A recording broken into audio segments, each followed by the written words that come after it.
Epstein ফাইলের মতো আজকে থেকে প্রায় 900 বছর আগে বিশ্ব এমন একটি বিভৎস ইতিহাসের সাক্ষী ছিল যেখানে ভিকটিম ছিল মুসলিম জাতি।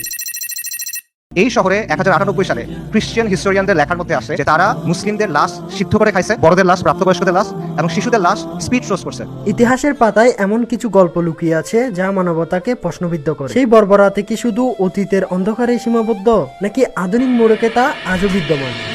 allowed enslaving the entire population of a conquered city. সাল 1098। প্রথম ক্রুসেডারের সময় ক্রুসেডাররা যখন জেরুজালেমের দিকে অগ্রসর হচ্ছিল তখন তারা মারাত আল নুমান শহরটি অবরোধ করে। তখন শহরে চলছিল তীব্র দুর্ভিক্ষ।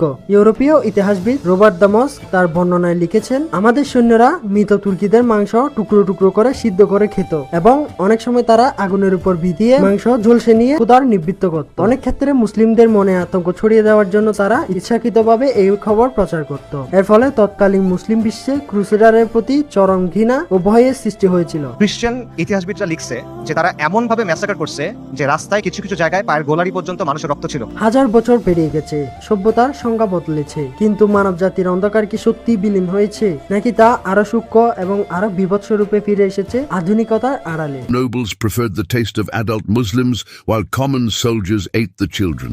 আমরা এখন একবিংশ শতাব্দীতে দাঁড়িয়ে, যেখানে ক্ষুধা নয়, ক্ষমতা আর বিকৃত লালসাই হয়ে ওঠে নতুন পৈশাচিকতার উৎস।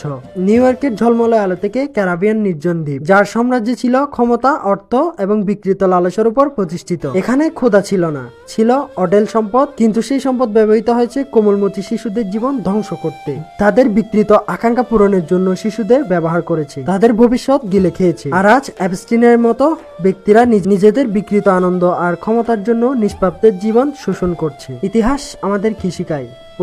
পৈশাচিকতা কখনো মরে না, শুধু তার রূপ পরিবর্তন করে। একসময় তা ছিল খোলা ময়দানে, আজ তা আধুনিক সমাজের নিপুণ আড়ালে। আজকের ভিডিও এই পর্যন্ত। সবাই ভালো থাকবেন, সুস্থ থাকবেন। ধন্যবাদ। আসসালামু আলাইকুম।